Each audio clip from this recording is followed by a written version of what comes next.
Mwari zvikuru regaidu kwase zvakare unganidzana Mwari muzita ramambo Jesu. Amen. Regai ndipe rukudzo kuvafundisi vese mazita anogona kuti tinetsei. But ndikuona superintendent Chuma na Reverend Mugova andinawo pa foni pangu pana regai kwase muzita ramambo Jesu. Amen.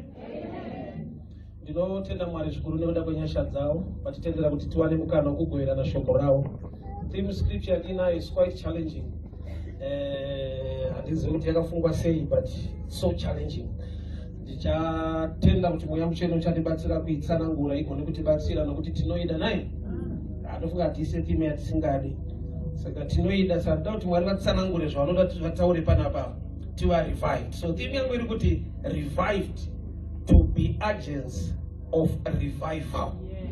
Kuti munhu wese ari kutoda ka-revival maari kuti agone kuzofamba neevhangeri yaKristu. So tichada tiverenge Acts chapter 10, Mabasa Apostles chapter 10, from verse 10.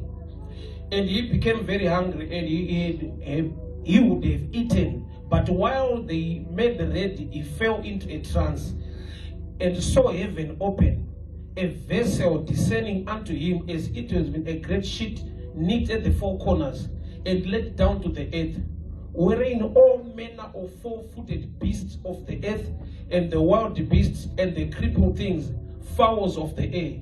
And there came a voice to him, Rise, Peter, kill and eat. But Peter said, Not so, Lord, for I've never eaten anything that is common or unclean. And the voice spoke unto him again the second time, What God has cleansed, that call not thou common.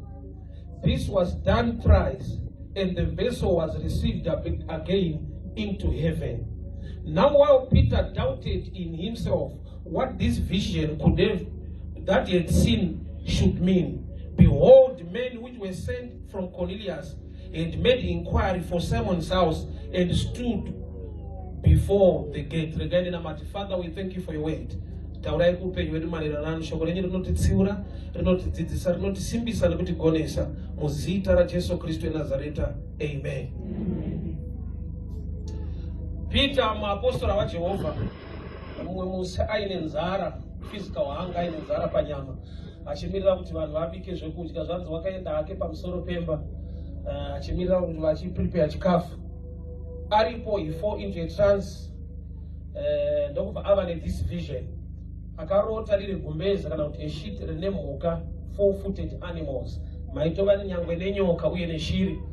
Izwi richitaura kwaari kuti uraya udye. Mazuva kune songo kuti ndakanzwa izwi naye. So Peter wakanzwa izwi sezvazvarewa, wakanzwa izwi richiti kill and eat. Ndokubva ati kwete tenzi, munoziva kuti muranda wenyu haabate zvakasviba zvisingatenderwi naMwari. Hanzi zvakaitika katatu, then the sheet was taken back into heaven. Achiburuka achidzika pasi, zvanzi kune varume vanga vatumwa naCornelius vachiya kuzotsvaga Peter. Nyaya iyi ine chekuita nerevival inoda kuitwa naMwari, iri beyond the mind of the preacher, of the apostle. Nekuda kwekuti mavari mune kutenda kuti vhangeri haringoendeswa kune mamwe marudzi, asi kuda kuti tienderese kurudziro kwaIsraeri. So Mwari vaita mufungo pamusoro pemunhu asiri part of Israel, wavawanira nyasha kuti agone kugoverwa vhangeri. So denga rakaziva kuti tikangoti Peter aende kundoparidza, anogona kuva nenharo nazvo nekuda kwekuti ane zvaanotenda uye ane zvaanoziva kuti zvatiite izvi tinoita. So revival challenge yainayo ndeyekuti inouya dzimwe nguva kuzounza the new mind of God munguva yatava. To an extent yekuti dzimwe nguva zvinoita sekunge zvinyorwa nezvatinotenda nezvatakajaira. So kana vanhu vatoshedzera revival pane nyaya. Revival is challenge chaiyo. And that theme is very tough. Why? Because pane kumwe kuita kwaMwari kwatisina kujaira, kwaanenge achida kuti kuitike, but teta kuzoera padrawing board toti aiwa but tisi hatiwanzodaro, isi tinodai so. Saka pane paMwari vari kutipa a picture yekuti munhu anogona kunge ari waMwari but anogona kuramba zvida kuitwa naMwari to an extent yekuti nyaya ndaiverenga a preacher anonzi Peter ndiye ari kuparidzirwa kuti agone kuzoparidza. Nekuti Mwari kwaanoda kuti aendese vhangeri, but ega agone kungoendesa nekuda kwetsika nezvavanoziva. So Mwari vamupa a vision, ndokubva vamupa a message kuti aiwa usati chadiwa naMwari chakasviba kana Mwari vachichenesa. Zvoreva kuti Mwari unotoziva uye nekutenda kuti vanhu ava vane zvavaitendawo vachigumira apa, asi ndakuda kungotangirawo kubva ipapa tichienda mberi. Saka hachisi chinhu chiri izi, panotoda kutanga paparidzirwa muparidzi ova convinced kuti Mwari ndo zvavada, otanga kuita zvaakudiwa naMwari. Ende zviri pachena kuti kana vision yakaitirwa kuna Peter akatumwa ari iye, vamwe vake vasati vane revelation iyoyo havasi kuzomira naPeter. Danger yekuva nerevelation personally isina kupiwa vamwe vanhu zvinoita sekunge uri kurasika. Yes, unoita sekunge une nharo nekuda kwekuti vanhu vakaonekwa vachikuzoti hatidaro. Iwo taiwa hendo zvataivirana kudhara, asi Mwari vakati ndakanzwa izwi.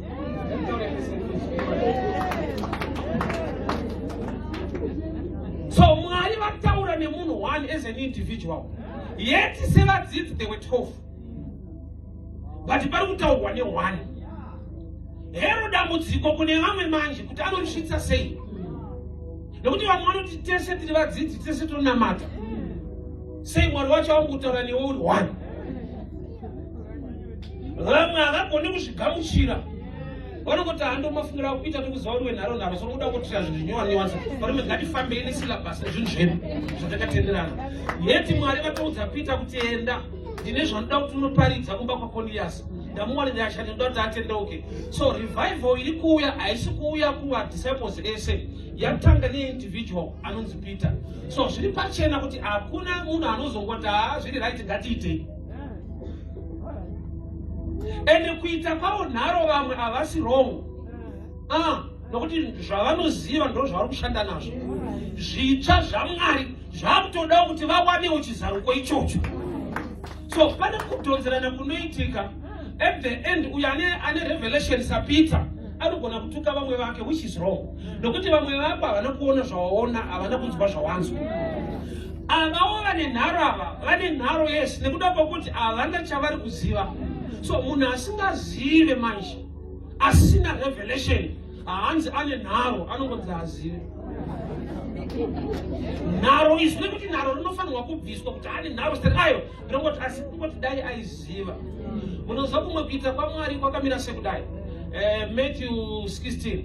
Jesu ari pagomo, Mount of Transfiguration. Zvanzi kwakaonekwa Moses naElijah. But vakawitnessa transfiguration ndi Peter, James and John. No 3 vakakwira nawo pamusoro pegomo. The rest vari 9 vanga vari pazasi. Saka zvapachena kuti pavanozotumwa vachiparidza vhangeri, kuna achaparidza kuti inini Moses ndakamuona, Elijah ndikamuona, pachikomo achitaura naJesu. Vamwe 9 vanogona kuudza kuti vakomana vanowedzera mani. Tese tiri vanhu vamwe vari tiri vadzidzi vati. Ende havitanga vanoona stereki. Yeti inyasha dzavakaitirwa pachikomo kuti vakawitnessa vakaona. Vamwe 9 havana kuzviona. Hazvivaite mahedheni, hazvivaite vanhu vasinganamate. Zvinovaita vanhu vasina kungoonawo.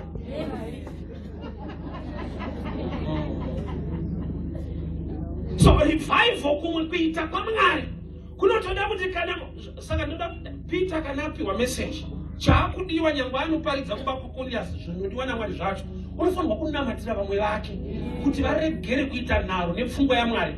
Nekuda kwokuti pane pekuti vanhu vanoda Mwari but vasingazive Mwari. Ngadzwe Samaria John 4:24 paanotaura naJesu patsime anoti ndakamirira Mesaya. Mesaya akauya achatudza chokwadi chese. Iye ari kutaura nani? naMesaya, kuti takamirirani Mesaya. Saka kusamuziva kunoita kuti umirire iye aripo. Kusaziva kunoita kuti takamirira gamba aripo ready, but inyaya kuti haumuzive but unomuda. So kuda Mwari haisi guarantee yekuti unomuziva. Unogona kumuda oregera kumuziva kusvika paextend yekuti unomirira Mwari wakamira naMwari. Uyu aimirira Mesaya achitaura naMesaya. So panotoda kuti Peter anamatire kereke, anamatire vamwe vake, nokuti havana kuona zvaona, havana kunzwa izwi raanzwa. So pese pane revival dzimwe nguva vabata the mind of God mu dispensation iyoyo vane kufanirwa kuita maintercessor anoti Mwari kerekere kwangu zvamataura zvitazvinzwa basa renyu taakuita, but kuti for the sake yeunity mukati mekereke we pray for our brothers. Nokuti tikasanamwatira vamwe vedu tinovalebhura kuti vane nharo havanzwi mweya, yeti isu tazvinzwa by grace. So chandawana minyasha ndigoni kushanyira mumwe munhu, ndingatonamatawo kuti Mwari vawanirewo hama yangu nyasha dzacho. So dzimwe nguva zvinoitika mu body of Christ, Mwari unokuwanira nyasha at a certain level yezvimwe zvinhu. Iwewo wawanirwa nyasha idzodzo, you must pray for your brothers or sisters kuti wawanewo chizaruko nenyasha dzawakawana, nekuda kwekuti chichaita kuti murambe muchidhonzerana. Havana nharo inyaya yekuti havana kuzvinzwawo. Don't expect munhu asingazive Mwari sekuziva kwaunoita kuti muwirirane kana Mwari ataura chinhu chaunoda kuti uite. Abraham, our father of faith, he was a great secret keeper. Anzi naMwari uyani mwana wako mugomo undipe sechibayiro. Haisiriwe message yaakaudza mukadzi wake kuti ndakumbocheka mwana wandichadzoka. Zviri pachena kuti Sara aimuudza kuti 9 months audziziva unokwana. So haana kubva pamba nemessage yekuti ndiri kunouraya mwana, wakabva nemessage yekuti tiri kunonama tichadzoka. Even akutokwidza pamusoro pegomo, varanda vatatu vaakaenda navo vaakasiya muzasi megomo, haana kuvaudza message yekuti ndiri kunocheka mwana. Akati me and the son together kuno worshiper will come back. Vakutokwidza gomo racho, mwana wacho akabvunza futi, baba banga riripo, moto uripo, huni dziripo, chibayiro chiripi? Abraham haana kuti chiri kutaura ndicho chaitiza. Haana kudaro. Why ari kuziva zera remunhu waari kudhila naye. SaAbraham ndokubva kuti Mwari vachatipa gwayana. Ndizvo here zvaaudzwa ari kumba kuti uya utore gwayana? No, anzi uya undipe. But nokuti is a mature man, is a prophet, une kumwe kunzwa. Mwari akataura ka1 anonzwa ka2, paanonzwa kunzi uya undipe anonzwa ndaamunotora, nokuti anounderstanda kuti kupa kunokonzera kugamuchira. So izera rake haagoni kumanikidzira vamwe kuti vatende zvaanotenda maringe level yekuziva kwake. Saka pamwe pacho anoita sekunge ari kuvavanzira. Imagine kana audza mwana kuti Mwari achatipa gwayana, vava pamusoro pechikomo, Isaac obatwa osungwa netambo oiswa paaltar. Anenge achingoti mudhara anonyepa zisingaite uya. Gwayana racho riri kupi ndiri ndaakusungirirwa panapa, but hadzisi nhema. Abraham akasimudza meso ako ndokubva aona gwayana. Zvoreva kuti gwayana parakaonekwa, Abraham akubvisa Isaac paaltar. Isaac ndopaakatoziva kuti mudhara anenge anoita sekunge anonyepa but anotaura chokwadi. So uchazviona kuti when you mature in the things of God, pawaifunza kuti kubatirirwa ndopawaitosunungurwa. Pawaitofunza kuti kuitiswa ndopawaitoita zvinoitenda nyasha muupenyu hwako. Inyaya yekungoti Isaac anozvirealiza kana gwayana raonekwa, but kana achiri paaltar anenge achishauta. Imagine wanzi Mwari anotipa gwayana iwo kusungwa netambo waiswa paaltar. Don't expect kuti aingosekera kuti mudhara it's okay, aiti mudhara yanokwana, hakuna baba wakadai, so inda mandisungira kusodi, aitopopota. Eya hazvina kunyorwa, but unoziva iwo kana wasungirirwa zvida kuurawa kuti haunyarare. Mudhara andivhara, ndatouraiwa panapa atondisungirira. But pakaonekwa gwayana akanyemwerera. Why? Because akabviswa paaltar pakaiswa gwayana. So there are times yekuti level knowledge yamauri kana wawanirwa nyasha. Okay, Mark 4 verse 8. Mark 4 verse 8 inoti the good seed, mbeu yakanaka payakaiswa paivhu rakanaka yakakura in 3 categories. Imwe yakamera 100-fold, imwe 60-fold, imwe 30-fold. Imbeu yakanaka paivhu rakanaka. Hapana chakaipa papa, but mazera nawo. Nyasha dzinodaro dzine mazera azvo. Saka ari pa 30% anotonamata Mwari, but asati akurawo kuenda pa100. Saka panoita dambudziko, we30 akaona ve100 oti vakubata-bata tese kunonamata wani sezvingoitika kwatiri. Asi Mwari nekuti nesinototonamatawo. Kamba una Mwari muzera iroro, uyu ana Mwari wokune rimwe zera. The body of Christ, don't challenge Atinayo sometimes. kazhinji vanhu vanofunza kuti Mwari anopinda chechi, but ukareverenga rangu rinototi miviri yedu itemberi yaJehovha, anenge anopinda inini. Saka dzimwe chiti greater is the one inside, not in our church, inside iwewe, than the one in the world. Iye ndiye anopinda inini ndopinda chechi. Saka tozonoti unogona kutopinda chechi asina kukupinda, zvinotozooneka unhu wako uri muchechi kuti anopinda chechi.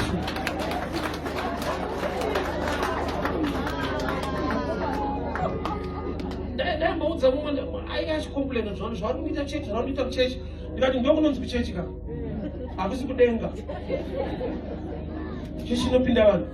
Kuchechi ufunga kunotonyewa munhu. Chechi yakafanana nechipatara, vamwe varwere vanononoka kupora, vanonoka kudaira mushonga.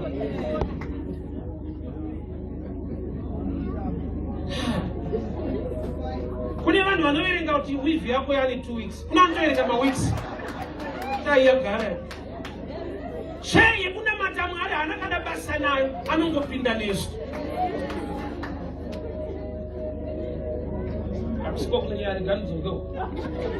So Peter ane revival yauya in personal, ane message yapiwa naMwari, isina kupiwa shamwari dzake vamwe vadzidzi, isina vamwe, but vese vari vaMwari. Jesu pane nguva yaakatevera vadzidzi vaenda nebhota achifamba pamusoro pemvura netsoka kudai. Peter ndokubva ati Ishe kana muri miniti nderenduwe, Peter ndokubva atenderwa akauya. Jesu wakafamba naPeter kunzo, but havana kuzopfuririra bhoti, vakanojoina vamwe vasingade miracle vanongofamba vari mubhoti. Zvoreva kuti Jesu haasi kuti Peter ndeshasha ndakutenda naye vamwe sarai. Jesu ari kuandastenda kuti vamwe zvemunana hamudi, but tinenge tiri tese zvedu. Ndakabva mwe chiti hasi zvema miracles, the truth of the scripture inoti hatifanirwe kutevera minana, tinofanirwa kuteverwa neminana. Saka kushayikwa kwayo inofanirwa kuita problem. Tine vanhu vari comfortable nekushaya mamiracles, aitoti isatitere mamiracles. Ichokwadi haaterwi, but chokwadi chakazara anotitevera. Saka kumashaya ngaitova problem. Atitere minana, but ino ikasatitevera ndopane nyaya. So revival yauya naMwari ndekunoparidza kune imwe type. He was a Roman centurion, Cornelius. Imwe type isina kudzikanwa nevamwe vadzidzi kuti ingaparidzirwe, but Mwari vada kuti vhangeri risvike. Saka pamwe pacho Mwari anogona kuda zvinhu zvausingadi, ndopane problem yerevival. Mwari anogona kuda munhu wausingadi. Akati kudenga ndokuchaita problem man. Bosi kudenga kuchapinda imwe type yatisingafariri. Kudenga ndere Mwari karisiredu. Imagine mbavha pamuchinjikwa payakanzi tiri kuenda tese, vakabirwa vakanzwa sei. Kudenga kune noise. Unosvika munhu akakuvhara ariko, kondera munhu arika. Kana kune mbavha yakanzi tiri kuenda, vakabirwa vachasangana nayo. Kana munhu akandinyudza but hatiri tese. Denga ndera Mwari.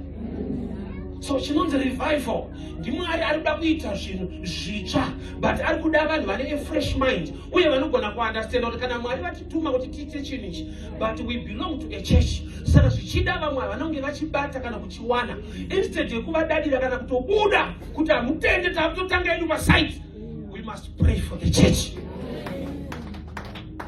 Tine munhu wokuti akangowana revelation anozoona kuti vese vakarasika, vari kundowastira time. I'm too big for this church. Overbuda, that's an error.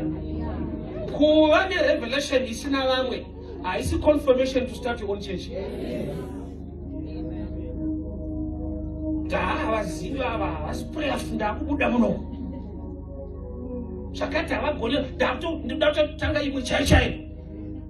Kana Mwari vasina kutitanga, kunetsana nesu munomu hakusi kureva kutitanga.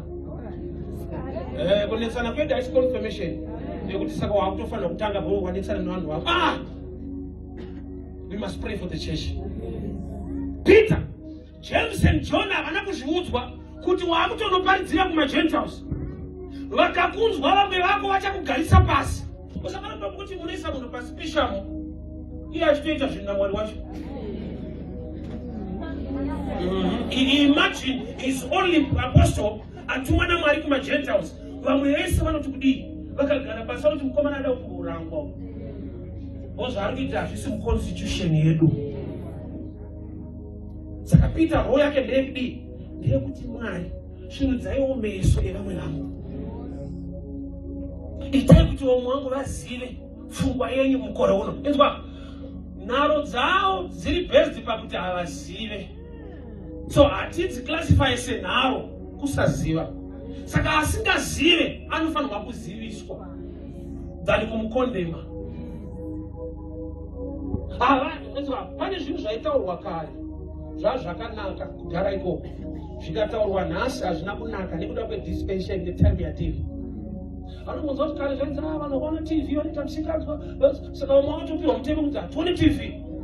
Izvezvi a church can own a television channel. Vanhu vakaparidzirwa vakatopona paTV. Wrong use yeproperty haiite kuti tikondeme property. Kune munhu akabaya munhu nebanga ari kujeri, ndine 3 havasi kundisunga, ndinoziva kuti ndiri kucheka beef kwete vanhu. Wrong use yeproperty haiite kuti tikondeme property yacho. Kereke church ngaizive kuti kana Mwari waunza chinhu chitsva pakati pedu, chinhu chese kana chiri chinyowani chinofesa resistance. Hakuna anongoti hazvo amataura ndizvo ngatiite, kuna anodzokera mubhuku wovhura so. Taiwa patati daro mani. Kune zvakarambwa Mwari zvaanogona kuvandudza mugeneration yedu. Amai vangu pandaita Olive vaigara vachiuya vachiti mwanangu hatidi kamuzukuru, hatidi mhosva pano, ita mabhuku. Kuchikoro kwabviwa ndaakushanda vakauya vakademba futi ndofa ine isina muzukuru. The same person. Kuda kuti vari kutaiwa ndaitsura nguva kwete munhu. Nguva yawaiva ndo yakakodzera message yawakanzwa. But this time wakutoda message yekuti ndionewo muzukuru wavo. So munhu akasa understand time. Bible records the sons of Issachar were commanders of Israel because they had understanding of times. Pane zvinoda kuzivikanwa munguva yatava. We are living in a different dispensation. It's why chakanakira revival ne revelation ya Mwari is against the mind of God. Kana ukatuma ne deeper revelation yakadi, hakuna revelation ili antichrist. Revelation yako inofanirwa kungomezhwa nemastandard eshoko raMwari. Mwari rudo. Mwari ane hanya nekuponeswa kwevanhu. Saka tikaronga group yekuti ada kufamba tichiparidza, Mwari vati tiite revival, tipinde muguta tiite crusade. Vakavhura bhuku vakati yeda hidaro, oti shwa yeda hidaro, asi Mwari ari kudaro, ari kuti vese vakarasika anovada. Osa kuita nharo wakamira pamind yaMwari, God will back you. Nharo hadzingoitwi aiwa. Peter nokuti Mwari ndovataura, paachanamatira the brothers kereke, vachapiwa kunzwisisa naMwari nokuti ipfungwa yaMwari. Unoziva pane nguva yekuti kupinda chechi hakuna kuipa, chakaipa kupindwa nechechi. Ikakupinda wakuvara. Unoti kana ukatoshanya so unogona kuita mwedzi usinganamati uri kwauri. Utodzoka chitopukura kuti hama dzangu ndarasikirwa. Mwedzi wese siri kunamata nandiri kugokwa hakuna yedu. Because yenyu ndio inokutuma kunamata yenyu kwete Mwari. Mwari hauna basa na yenyu, ukaona pane yenyu unozozwa kuti yes. It's good to belong to a denomination, but the best to have Christ in you. Iye akava mauri anotaura, ane zvaanokutuma kuita. Kana vamwe vasina kuzvinzwa chaakanakira manje, hairambe iri secret. Peter waenda kumba kwaCornelius akandishumira. Bible rinoti ari pakati pekushumira vanhu vaiva mumba vakazadzwa naMweya Mutsvene. Mweya Mutsvene akava chidhindo chisimbiso chekuti movement yawaita denga riri kuibheka. So kana vanopikisa Peter vakati wakaenderei, anongoti chibvunzai Mweya Mutsvene kuti akaendei. Ndaenda ikoko.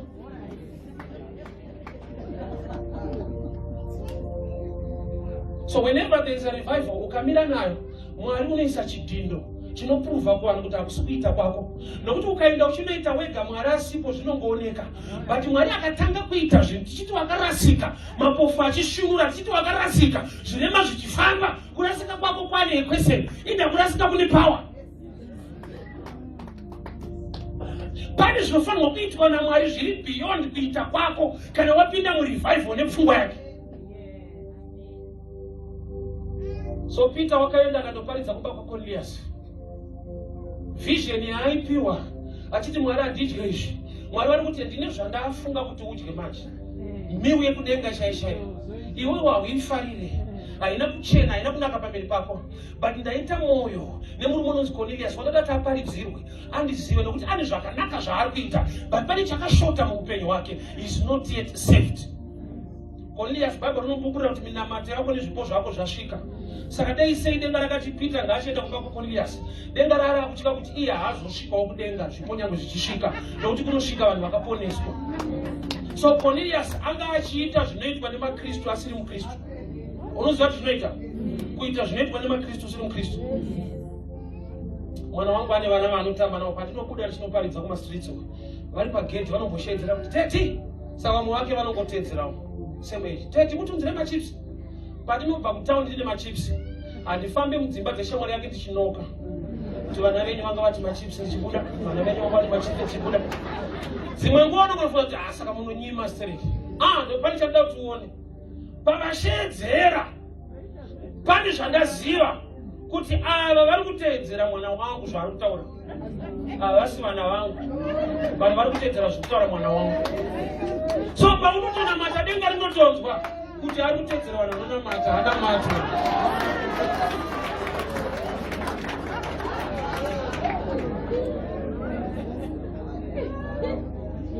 Relationship is no key manje.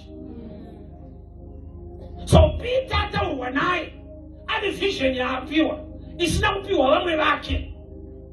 So kana vamwe vake vakasamira naye mweya mutsvene achaisa chidhindo. God will prove kana anewe. Kana revelation iri correct uchiita zvataura Mwari haakusiya wakadaro. Pane zvinofanirwa kuitika kuti kana vaimbokudzivisa vanogara pasi voti hongu hazvisi mumabhuku edu but ndaa mweya mutsvene akutsigira munhu ari kuti asiri mubhuku. Chisimbiso chamweya mutsvene chinohambula vanhu vane nharo. It's not easy kufamba mumind muvision yaMwari. Nekuda kwekuti dzimwe wachipiwa ndiwe vamwe havana kuchipiwa. So role yako is to pray for others. Ukangonamata kuti Mwari ite kuti hama dzangu dzizive dzione zvamataura nezvamasimbisa mumaoko aMwari nevanhu ivavo. Ende dzimwe nguva havasi vese vanozobvuma even zvina Mwari mukati. Tine vanhu vaishandiswa naMwari vakaita saMozisi but kune anonzi anaDhatani naKora vanonzwa kuti nyangwe Mwari anaye isu hatidi. Saka we don't expect everybody kumira newe. Nekuti une revelation pane revival Mwari amutsa mauri you expect everybody munhu wese kuti it's okay. Vamwe zvaitire zvakanaka. Kune vanhu vakarurama kusvika paextend yekuti dai Jesu akararama panyika ino vaigona kumutadzisa kana Jesu wacho anga asingapinde chechi yavo.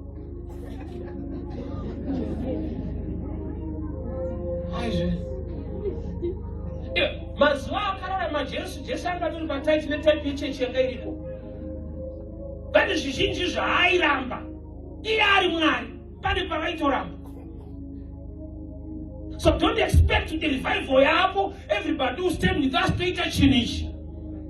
Baking yamweya mutsvene iri greater than baking yevanhu.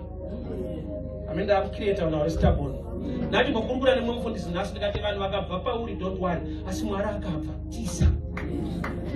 Vanhu vakakusiya haisi problem but Mwari wacho akakusiya mashata. Hanimbokuadvisa anything Mwari akangokusiya hapachaita. Asi vanhu vakabva zvavo vakakusiya uini naMwari.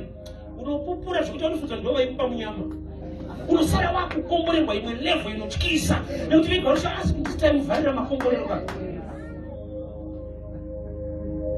Lot naAbraham Genesis 13. Mombe dzawanda mafuro amashoma.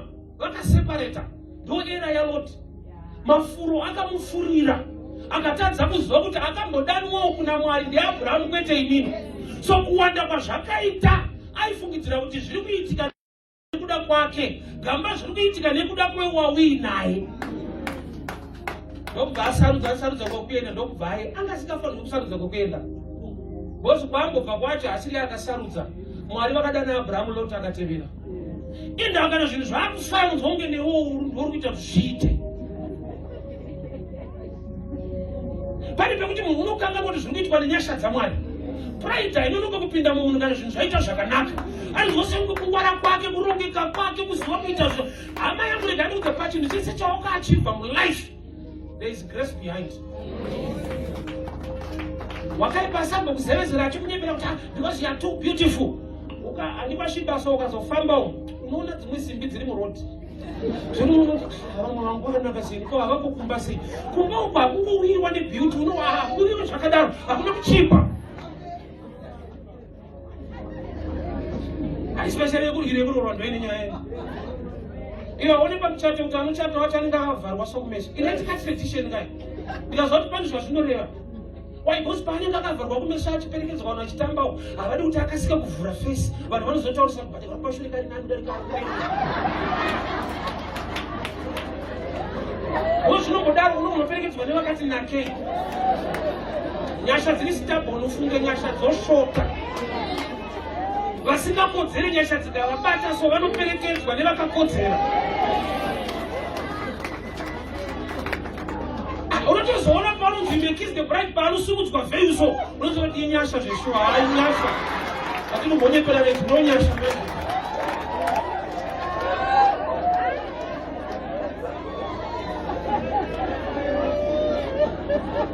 Pride haina room kana wakuunderstanda kuti chese chawakaachiva is all by the grace of God.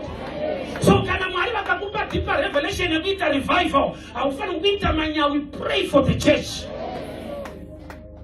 Unity is power. Tifambirane pamwe chete, tiite basa raMwari pamwe chete. Chechi yekare ndo machallenges yaita mumwaita akawana revelation yapiwa naMwari. Aibva abuda kuti vakarasika ndakutanga yangu ndabuda. Chechi dzese dzakabva padzinde rechechi.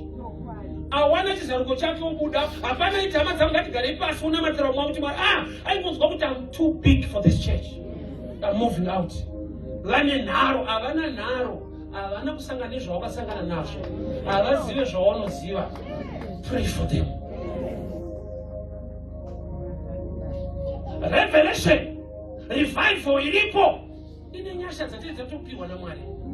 I know that God can use anyone. Chero munhu anogona kumushandisa Mwari. Saka iyo yekuti anoshanda newe haisine kuti you are too special.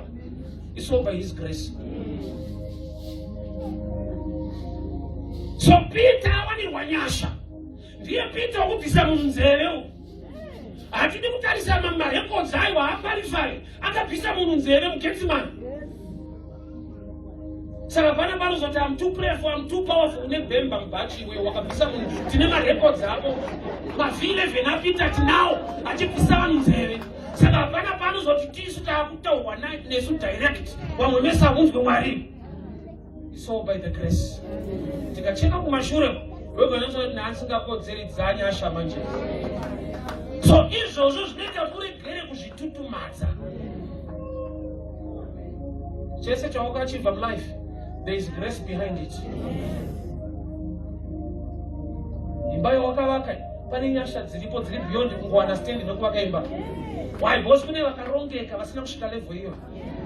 Kune vari connected vasina kusvika level iyo. Pane nyasha dzakangoiswa naMwari kuti zvine izvozvo zviite. So the revival yatinoti Mwari revive us. Kana spirit ye revival yauya patiri, we must also intercede for the church. Kereke inoda kunamatirwa. Hatinzwe zvakafanana, hatione zvakafanana, but vawarirwa nyasha dzekuona nekunzwa. Namataiwe Mwari atipo nyasha dzekunzwawo. Tiregere kuva nedivision, tifambe pamwe chete. Revival haitwe newebedzi, inoda kuitwa nekereke yaKristu. Danger ingoripo dzimwe nguva kana Mwari akuita chinhu dzimwe nguva haatarise zera. Pane pakati rimwe gore bishop eri vari muoffice. Samira akarara pasaidi peareka. Mwari vakatanga kushedza munhu akarara vachisiya munhu ari kuoffice. Bishop Eli was in his office and Samuel was sleeping just by the ark of God. And God began to call Samuel a sleeping guy, not a active man. Yeah, it was Sumugaji. Manya Bishop Eli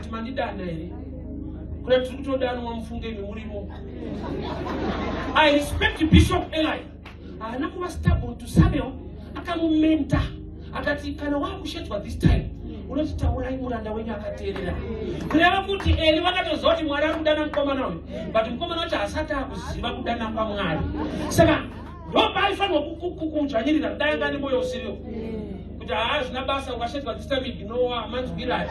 But akamumenta in a positive way. Nokuti a type of a leader. Ari kuti Mwari kana mada kushanda neyouth tinoimenta kusvika basa raitwa. Nokuti dzimwe dambudziko riripo. Vakuru vari kuti chechi takabva nayo kure, vadiki vada kuenda nayo kure, saka pane vasvikani vari kuenda kudhonzana. Kune vakabva kure, kune vada kutoendawo kure kwazvo.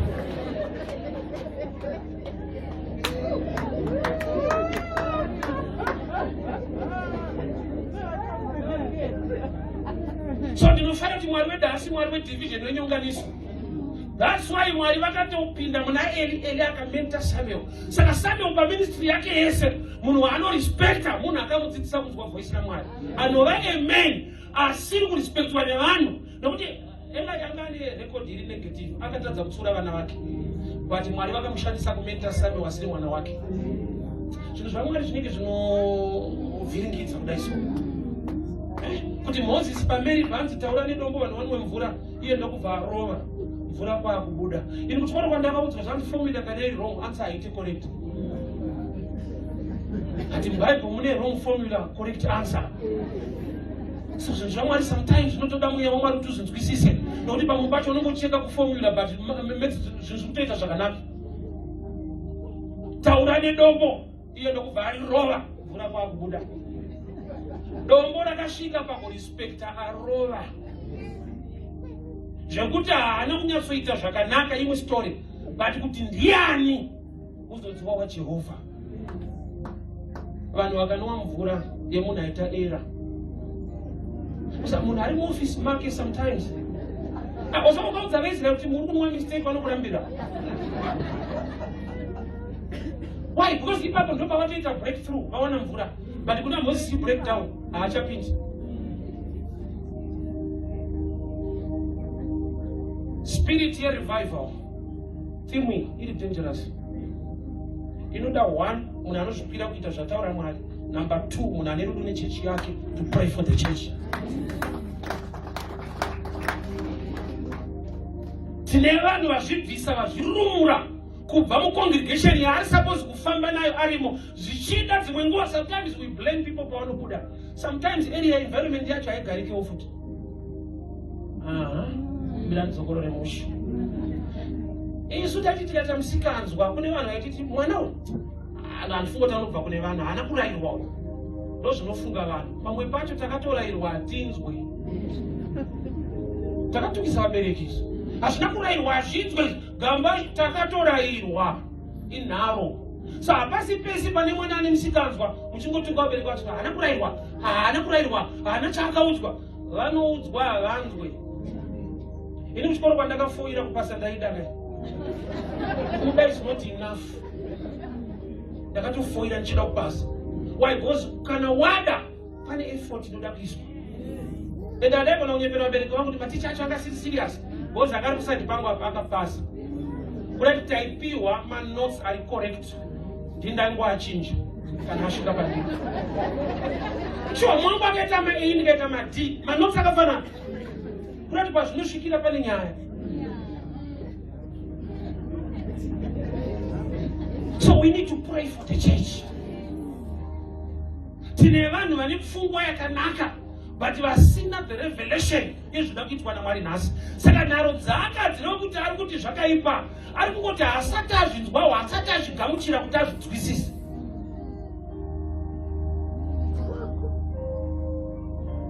Revival ida kuitwa naMwari. Pari kutanga paitwa revival munhu wacho kuti afambise revival yacho. Nokuti Peter akangonzi enda madzidzwa nharo dzaaita zvanzi zviri ani clean hatidye izvi. I thought the Lord did not one demi but don't Jesus guided. I know pandemic about the Lord. This is unclean. And teach. Part of the Lord that was on demi but don't Jesus guided. Munanga mchenu that come on watch. After by the one thing I'm to debate which we wish. Tomorrow the music guided. A tradition ikakupinda mwanangu unateta wrong. Ungatoudza mwari wacho kuti aya makuita isha aitwe. Verengai kuti shoko ari shoko wacho. Varume vaenda naJesu kuEmaus vakatoparidzira Jesu. Padiki vamutendeutsa. Jesu akashumirwa kuti zvekutamba. Iye akanyarara zvake vakomana vachimurova neshoko. Satambe nemunhu kana apindwa nechechi.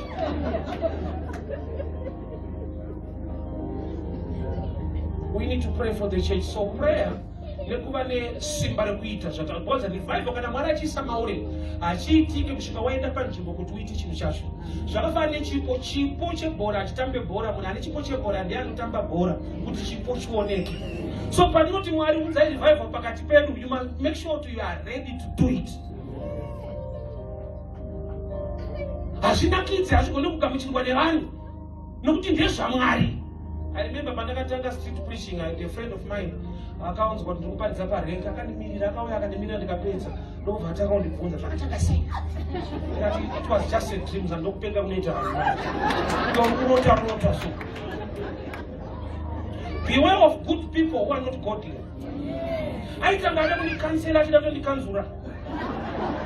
I don't be some calling make good statements. Kurongeka. Why? Anakunzwa Mwari aitaura kwaari ndindakanzwa. Saka I won't accept. Andingatarisire kuti anondiomberera maoko kuti paridza ndiri pano shamwari yako. Akati wakuti makisa. Ndauchidaro usodaro.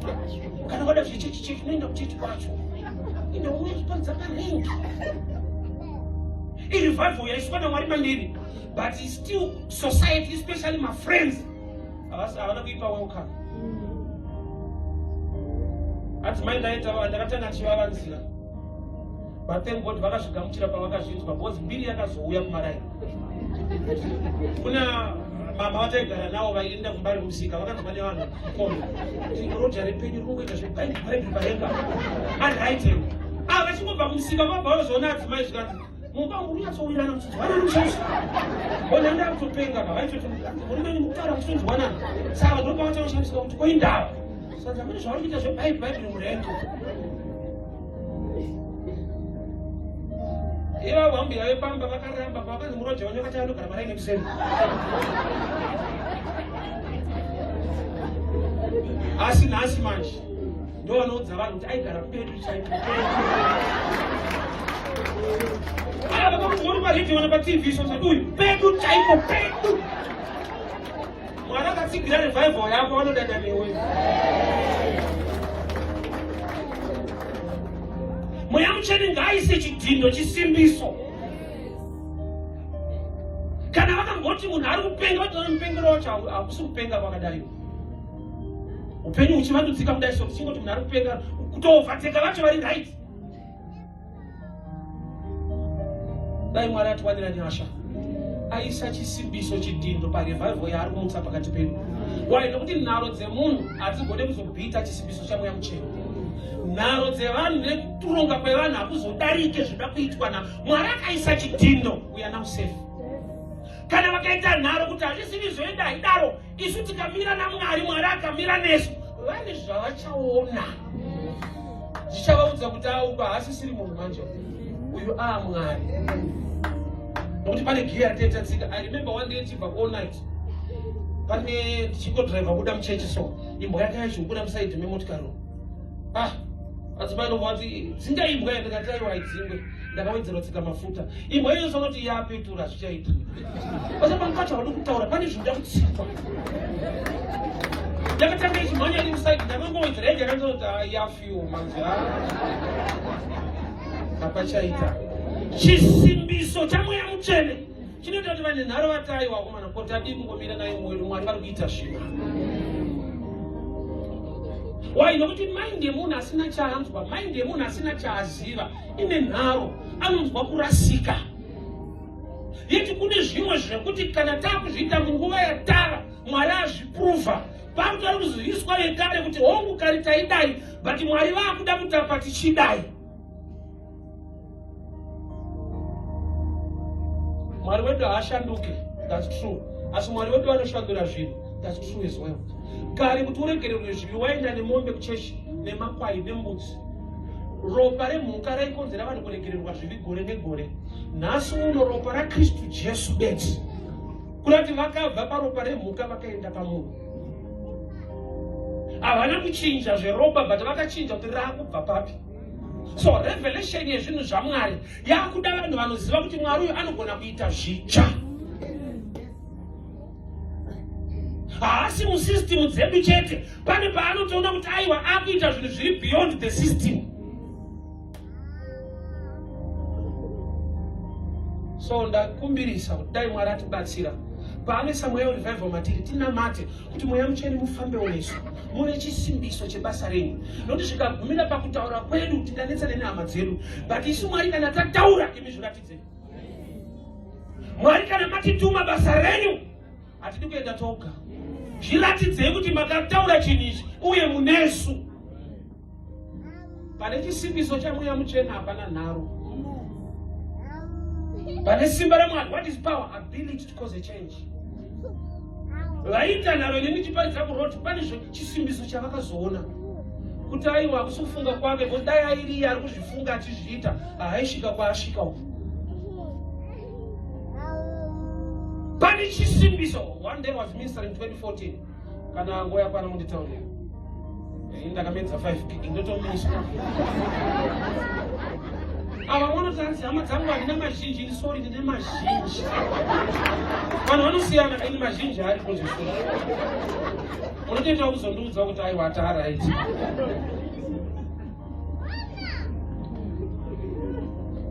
Peter ari pakati pekushumira mumba maKoniriasi, zvati mweya mucheni wakaburukira pavari.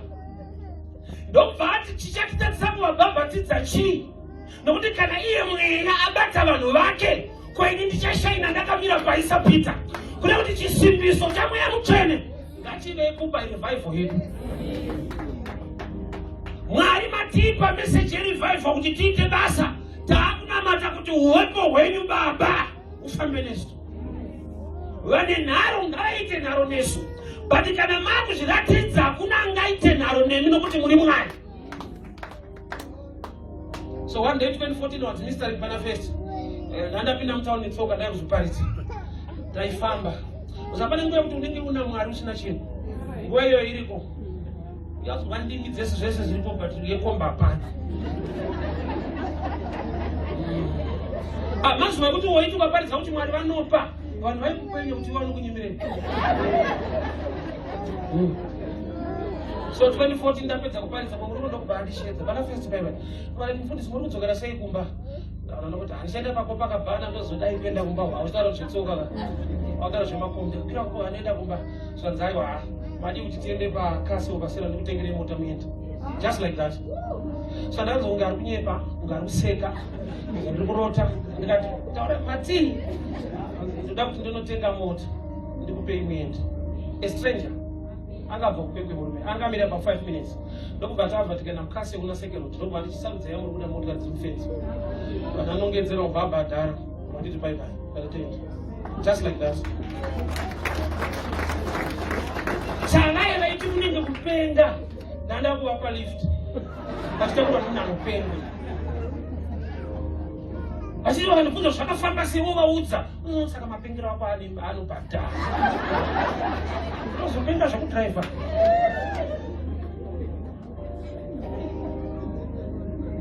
Mwari akaisa chisimbiso chake. Vane nharo vanosvika paanonyara. Mwari ngaanyaradze isu anoda kupisa revival. Ivo ngavazviratidze kuti vanesu mubasa ravo. Matestimony akawanda ndimutauro akawanda. But chisimbiso chaMwari muministry revival yaakaudza mandiri. Ini nekuchechi pandaipinda pavakatinza ndikubadza parodi vakati watumwa nani.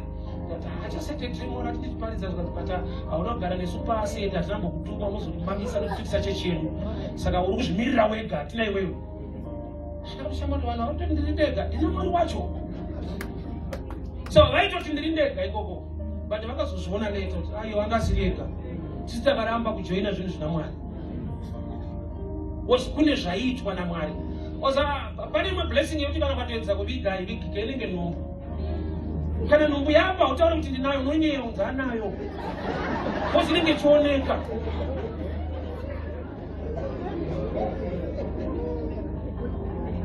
mwari unoisa chisimbiso pazvinhu zvake. Let me give you two more testimony gare pasi ndikusimbise parevival yeruda kunzwa namwari muupenyu wako uregere kuona moyo asi nyaya yemubhaibheri chetu iri real. He is the same yesterday, today, and forever. One day I was ministering manifest. So kune vanhu ndoita Facebook live sometimes. So kune munhu aiwacha ndobva ndona ndisina ring ndobva ndifonera. Kune ndakati kune mukadzi makachata ndikati handina ndaona ndisina ring muchiparidza. Saka inda musina kuchata. Zvikwanisiro hapana nekudizvi kanzi ayo imi mangwana chienda mutauni. Munotsvaga kuti venue mari, media mari, catering mari mundifonera. Pakanonoka kuedza kwachitoda zvinhu zvacho.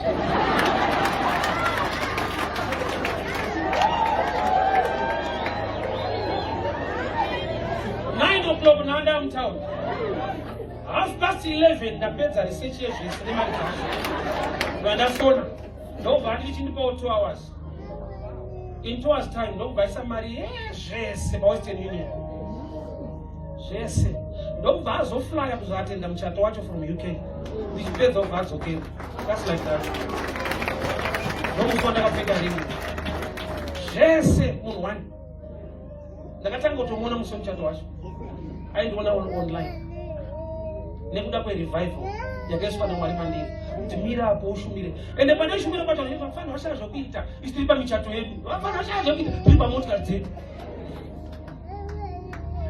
Last year ndakaenda kuIsrael. Somebody wanted me from Ireland paFacebook. Ndobva ati ndine holiday ndikuenda kuIsrael makambokuenda ndikati handisati ndandisenda passport number. Within 1 week zvese zvaitwa visa rako ndikanogara 8 days kuIsrael. Nemunhu akatanga kundiona muTel Aviv macho musi wandakasvika. Akandiona kupinda akambozvinamatira kuti mwari ita iri. Mwari paakati tsano endai munorova parodha nani toenda kuIsrael ipo pai. Revival sometimes unotanga una zvauri kuita because kuvana havana zvavari kuona. But iye muridzi webasa anokupa zvidhino zvokuti ndinewe because hazvingoitwa ka. Insign yekuti ndinewe. There was one day in Nobody Shona, one man anotaura French ari based ku Nairobi. Amene aidiwo pa Facebook ndokuvaona vanhu vakaungana pana Facebook ndikuparidza aiona pa Facebook ari ku Nairobi. Neshona hanzi Shona. Mwari ndokubva vamudza shedza tsana vauye kuno for 1 month. Uite nawo maconference. Murume yakandifonera aitawa nainterpreter because aitaura French ndokukoma. Ndaenda ndaifuka kuti muZimbabwe ndona hasi. Wakazira sei kundoparidza kudizwa handina chandakanzwa but mwari vakati uya ngauye kuno. Kune zvisimbiso zvauri zvinoti uya hasi munhu ndimwari.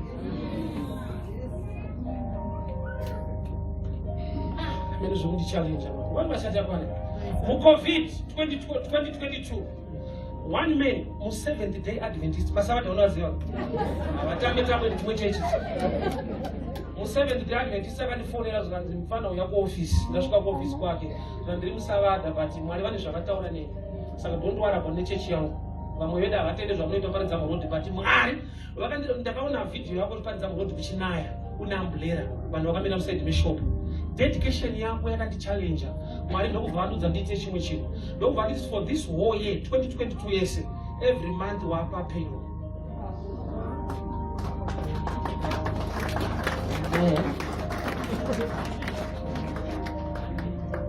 Murume akadaro ikonze bank inonzi Metropolitan rimo kutauni kunaswa anonzi Inoki Mushinda. Salary yapera gore rapera zvatu zvesalary tapedza gore rapera gore rinonoka kupera inodaka for 2 years uzakana usina chinhu ukapiwa unonzongopiwa shoma mari gore rapera takutota thank you baba mwari akurufadzei nekuti izvi but unombogara kupi kota for kumba kwenyu era hakusi but there must stand 3 crore. I want to give you one. So come on, one. Tell any lawyers, want to sign my paper, no must stand 3 crore. Just like that. One day, if I can't matter what you understand, Abana, my other one tell me like a corner from Rory. Usatapeni mfungo ya mwari, kana mwari survival ma respect it. Zviri beyond zvaunorota kana kufunga, mwari ndo zvakakurongera ukaita zvaakuza. Usati ndakaenda ndakamuka mota soka ndafamba nakweke blue. Ndakuenda ndobva mota yako ndofamba nazanzi ndiri kundibohwa. Ndobva asvedza sekretari wake zvanzi ine munotenga imwe mupengo mano. Iyi inobohwa iyi. Ndakanopinda mune imwe. Musi wacho ndandafamba nevana musikana mwana musikana anodhiraivha ndati iyi yato yako inobohwa iyi. Ndada kutobohwa nayo.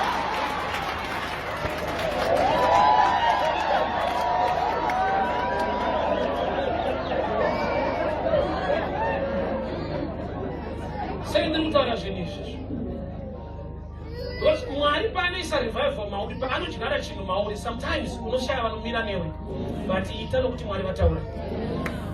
Ruoko rwaJehovha runa kupfupika, nzeve yake haina kuremera.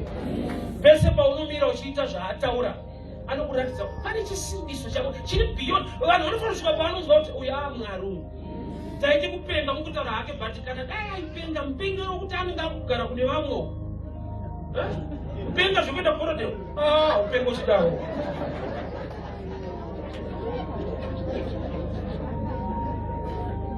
But azvitange zviri at easy. Mwari revival yamaunza matiri, give us the grace. Tisimbisei tiite chinhu ichi. Pane pazvinorwadza pazvinorema. Adzimai vane mashoko avaiudzwa ndichifamba netsoka vanoparidza kutaura kuti vane usimba vangoda zvechechi. Chagara vanhu basi. Pane zvavaiudzwa. Chakamunyasha dzaakawanirwa kuti amire neni. Ndakadzitya. Iye ndiye aita house girl kumaraini achita majuti. Indichiparidza. Uchidzoka kutauni muromo wakacheneruka uyabva kunoita juti unowachira vari. Apiwa gari sipo kana shuga. Iri revival yaMwari ine chisimbiso chauchawana mangwana kwete nhasi. Saka ukasasimba pazviri unoti ndindangoita manzwira asi Mwari. Kana vanhu vaita naro newana kuti takakuudza maakutambudzika manje maakutinetsa asi Mwari. God is so faithful. Mwari vakatendeka vadikani. Chavadyara mauri kuti ita. Kana vanhu vakasada kumira newe, mira naMwari nokuti iye anomira newe. Haanyadzisi aiwa. Paari anozviratidza. So revival painouya Mwari paanoisa chinhu mauri kuti ita. Iti maita yenyu Mwari. Kana vanhu vakasada kumira newe, imi muchimira ine tiite basi. Muisewo chisimbiso chaMweya Mutsvene. Itai zvinhu zvekuti vanhu vanoona kuti aiwa asisiri munhu manje. Uyu Mwari akuita zvinhu kumunhu wake. Ndofunga nanzwika nai. So that is in 2. Strength yekuti uite zvaitaurwa naMwari. Revival yauya. Number 2, pray for the church. I'm too special. I do this movement later. It's for the better of the church. You can walk together. You have a blessing to the church.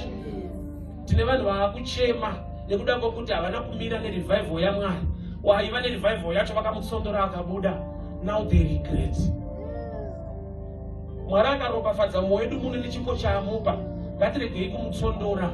It's for the better of Methodist. Tisade kunotsvaga zvimwe zvinhu kuchechi iripunzo kuMwari ane vanhu vane zvipo zvaakapa muno vatisingade kuti vaite basa raMwari muno. Zvimwe zvinhu zvatinotsvaga panze tinazvo kungoti zvedu hatigone kuzvigamuchira. Ngatigone kugamuchira chaiswa naMwari mune mumwe munhu ari pakati pedu nokuti zvakatinakirawo isu. Father, we thank you for your word. We thank you for your grace. Just like what you did to Peter. Chamuchaita nyanga kukereke panzvimbo ino Mwari. Chamuchadyara kuvana venyu. Revival Mwari yamuchaunza mukereke ino. Ive yakanakira Methodist.